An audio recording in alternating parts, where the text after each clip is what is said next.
know that y'all be okay with it. We're going to get started. We're going to jump around with the agenda. We're going to start off with Senate Bill 2588. I understand there's probably going to be an amendment, but I'd like to go through how it stands right now.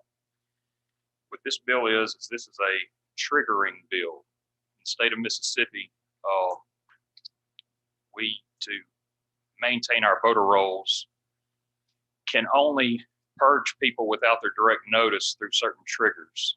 And what this is going to do is add a tool to our toolbox in Mississippi for a trigger. 2588 will allow the counties to send notification cards to voters that have not voted in 2 full years, asking them if they are still registered to vote where they are on the books. The way that 2588 is laid out right now, they have 4 years to do one of the following. They can either respond to the notice, they can vote, or they can update their registration with the clerk's office, making it 6 full years of inactivity for the only way that that voter can be purged. This meets all of NVRA guidelines, everything that they ask from us. This has been challenged in the Supreme Court. It is held up, I believe that was in 2018. That is what the bill does. I'd be happy to take any questions, but I do believe there's going to be an amendment. If you'd like to go with that, I don't know what the protocol is for that. I'd like to hear.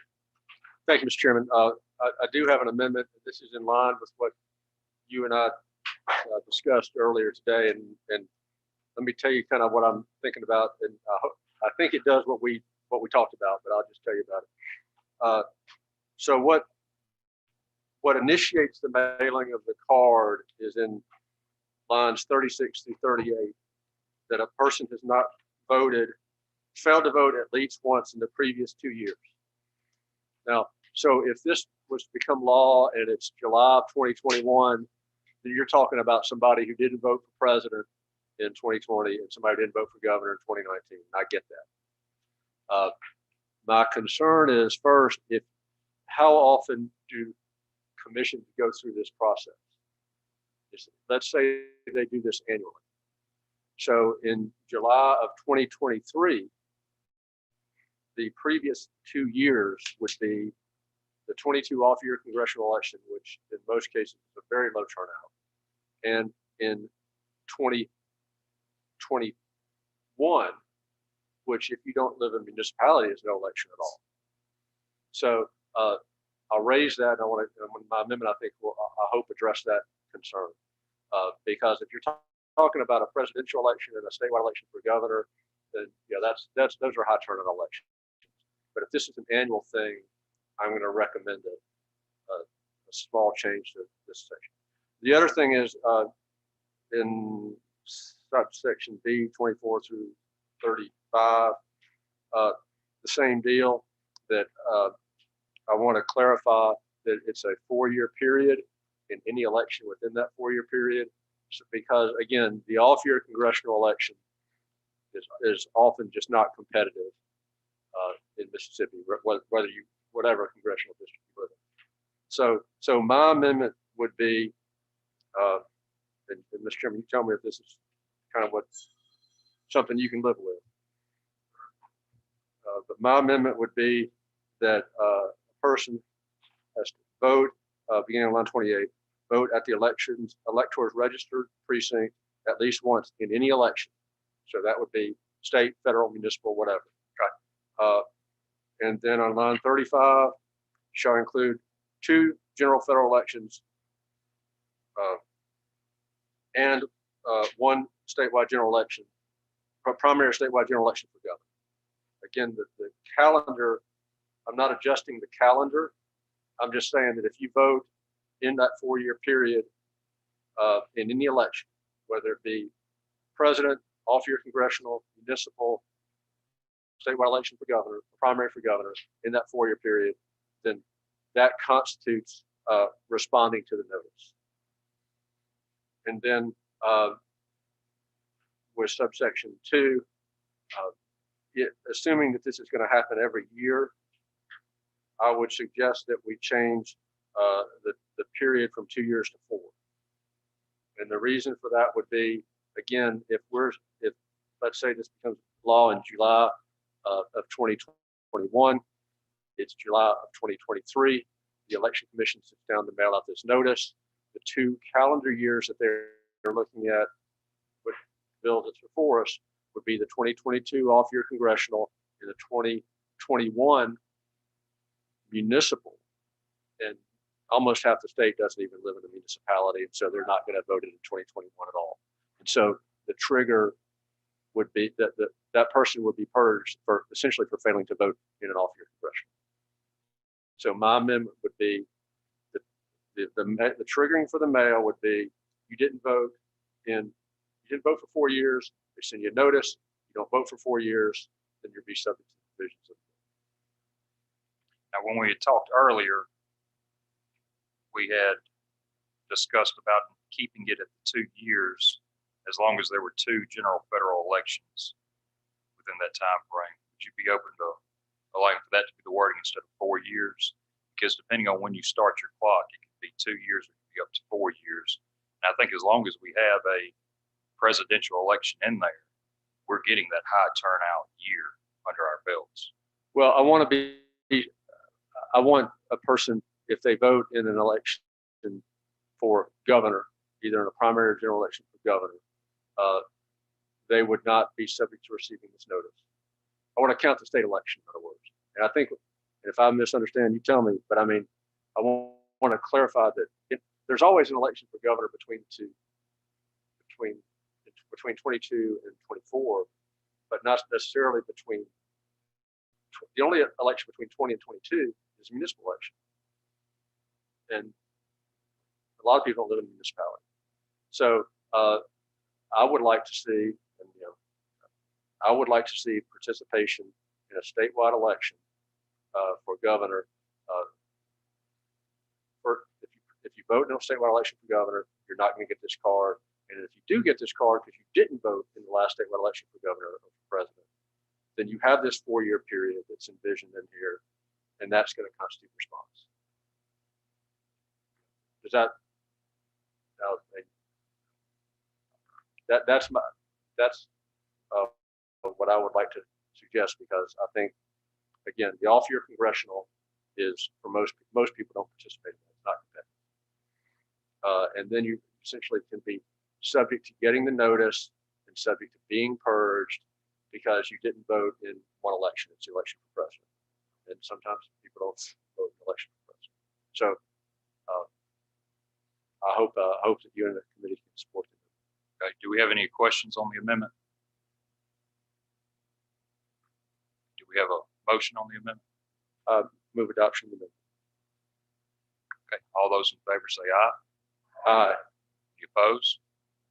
Okay. Now we're on motion for committee sub. All right. Is there a motion? Yes, sir. I'd like to speak on the bill whenever the time comes. Go ahead, sir. I just have one question. Why? Why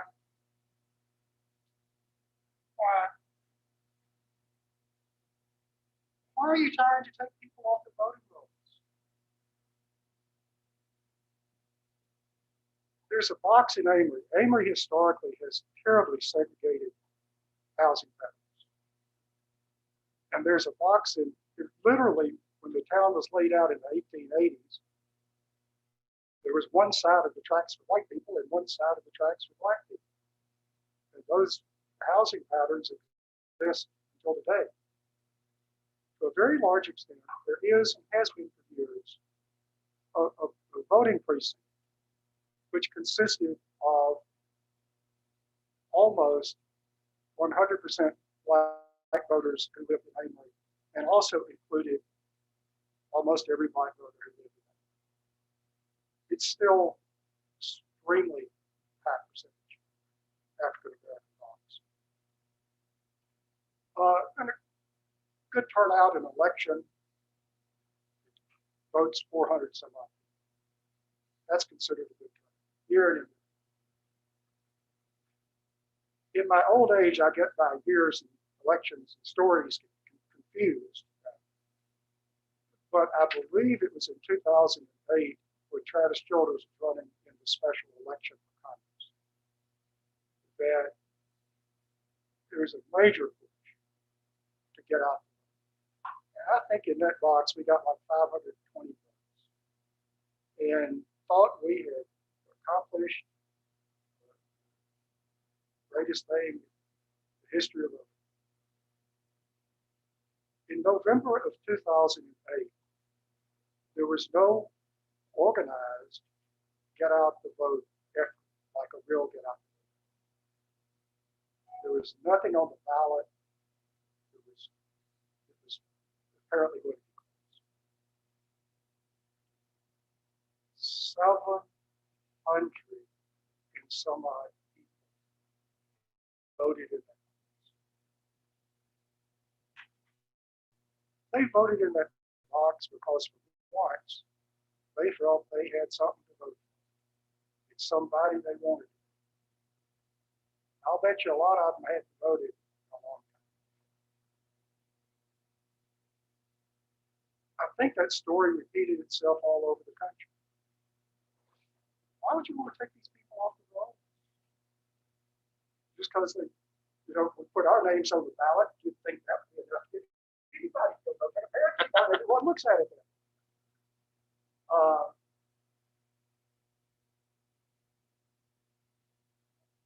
I went to vote whatever it was last and I had been purged. I was not on the voter list. What happened is Daddy died in summer. And they purged Daddy, and then they purged me. So I cast an affidavit ballot, got counted, and bless his heart, the election commissioner that purged me called me up. He was so apologetic. I said, "Oh, trust me, I'd rather have the story. This is great. I've got a story." We have good election commissioners in Monroe County. This is a good person. Nobody was, the concept that anybody on the election commission in Monroe County is trying to do anything wrong. I don't even understand the concept. But they made a mistake. I do not get mail at my residential address. I have a bank statement because you can't keep them. Fill out the form, they're going to insist that they get a street address. And so the bank, a local bank, have those sent my these statements, and they were getting bounced. They weren't charging all these fees for having a return statement.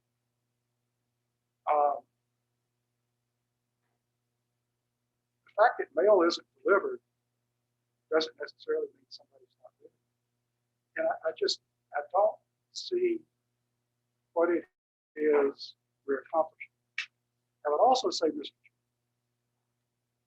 that all of us tend to look at things through the filters of elections that we know something. I like to talk about that 2008 presidential election. That was a good one. But there's another bunch of people that showed up to vote in 2016. And these were people that showed up to vote for Donald Trump. And it's the same motivation. For the first time, they saw somebody they really want to go vote for. And you can look at turnout around the nation, and a lot of people like that showed up. So I just don't understand what advantage there is to trying to take the names of infrequent voters off the rolls. Thank you.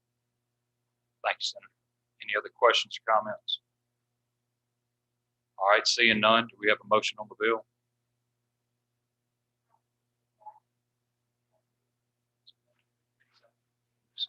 Okay, all those in favor say aye. Any opposed? No. Guys have it. Okay, we're going to go to Senate Bill 2113 now. and I'm going to ask Senator Blunt, if you will please explain the bill. Thank you, Mr. Chairman. When I saw that you had filed this, I was happy to see it. This deals with voting machines, and as you know, there's a lot of, we all want accurate voting machines, and there are 50 states. In each state, there's obviously 18 counties here, and hundreds of counties in other states, and those decisions on which machines can be purchased and whether those machines are accurate and secure are essentially up to the counties in Mississippi or in any other state where they're purchased, because they're purchased with county funds. We need to make sure that whatever machines are used are accurate and secure. And every state in the country doesn't really need to have, it doesn't have the resources to test every single voting machine that may be manufactured by any voting machine company in the United States. Fortunately, there's a group, a federal agency that has the wherewithal to do this and sets national standards for voting machines to make sure that they're accurate and secure. And that is the Elections Assistance Commission. This commission was created following the close presidential election in 2000. And it is a national commission. There are 4 commissioners, 2 Democratic commissioners, 2 Republican commissioners, and they have smart technical people that write technical standards for voting machines. I know a little bit about this commission because when it first started, the NCSL, National Conference of State Legislators, by federal law, can appoint 2 state legislators in the country to serve on the advisory commission, and I was one of them. So I went to these meetings with these computer people. I mean, it was way over my head. But the bottom line is this: I think it's a good bill because we want to make sure that going forward, every county buys a voting machine that meets the latest standards that are set nationally for accuracy and security. That's what the bill would do. It doesn't make anybody buy anything right now. It just means that when they choose to provide or buy new voting machines, when money is available, that whatever they buy meets those latest standards and isn't just some fly-by-night guy who designed a voting machine in his garage. And we all got to have confidence in what they've got. So I hope that's a good explanation of the bill, Mr. Chairman, and I'll be happy to yield for any questions. Any questions? Yes. Oh, Go ahead. Yes, sir. Thank you, Mr. Chairman. On line 25, I would suggest removing the word OMR and inserting the word voting equipment, being consistent with line 17. I think it's Chairman Bryan so eloquently introduced to me when I was a freshman, but that's Scribner's error. Anyway, that would be my amendment. I think it's good and needed amendment. Now, Mr. Chairman, Yes, sir. Senator Blackwell's going to start using words like Scrivener's error. I'm going to report him to the unauthorized practice committee of the state bar. Okay. So it's lawyer talk. All right. All right. Do we have a motion on the amendment? Move it. Well, All right. Okay. All those in favor say aye. aye. Any opposed? Okay. Do we have a motion on the bill? Title 62 pass committee sub. Oh, yes, sir. Oh, I'm sorry. Thank you, Mr.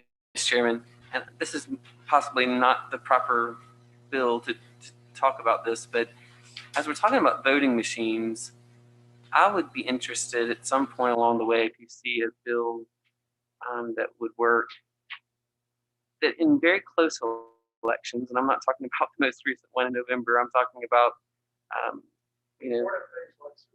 right, exactly. Or like, 1 year my dad was in the House and was running for re-election, lost by 5 votes. So out of, about 10,000 votes cast, of course he didn't contest it. He was happy to lose and go back home and play with the cows. So he was fine with it. But in very close elections like that, when you only have electronic voting machines, I would think it would be a good idea for the winner or the loser, whichever side you fall on, to be able to go back in a contested type situation, be able to actually count something that you can hold in your hand, like a piece of paper, as opposed to just looking at a bunch of Sims cards and saying, well, that's what the Sims card says, so we're just going to have to accept what the computer tells us the outcome was.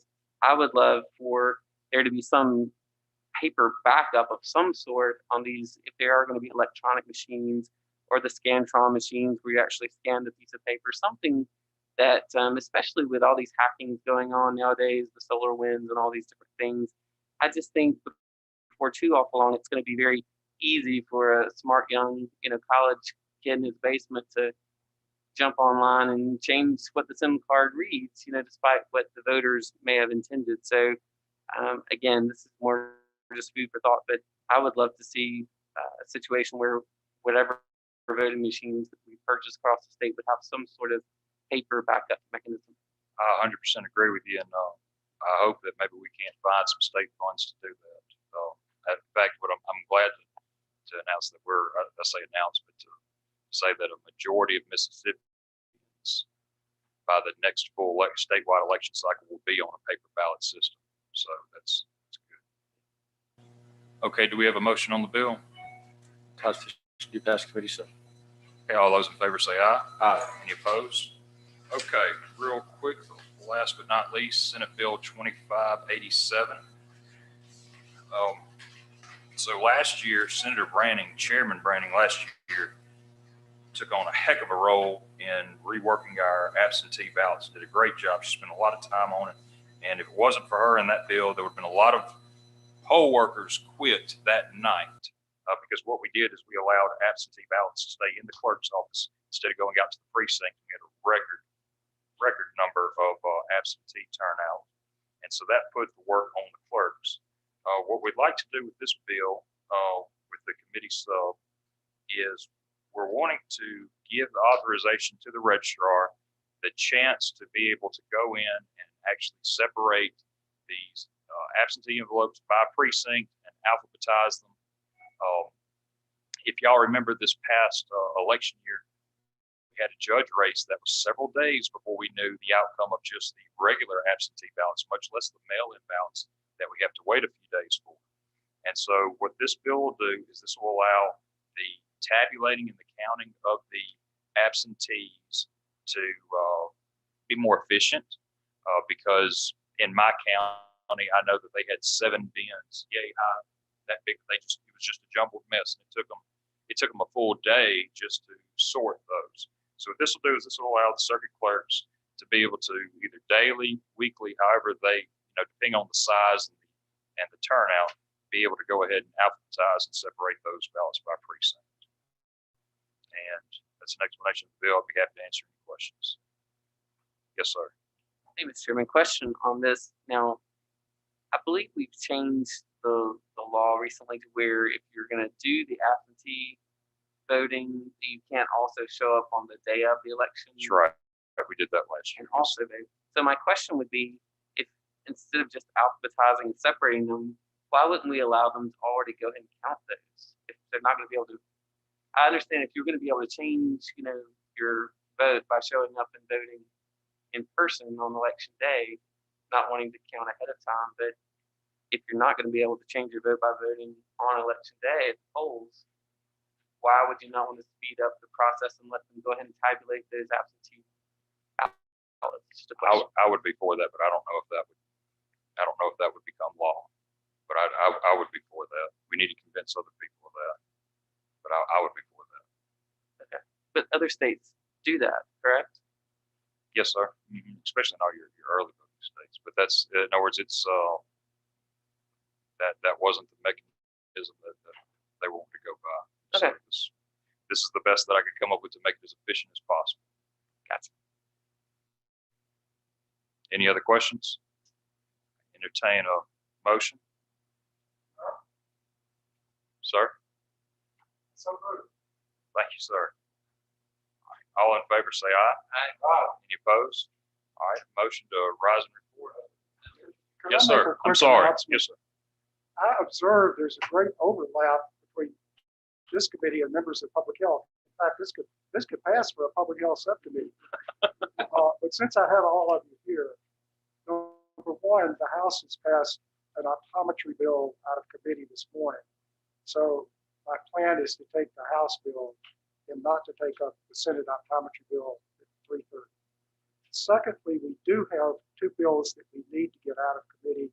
They're doubly referred, they're non-controversial, but we can't act without a quorum. So please come by at 3:30 and at least get counted present, so we don't have to send the sergeant at arms out at 5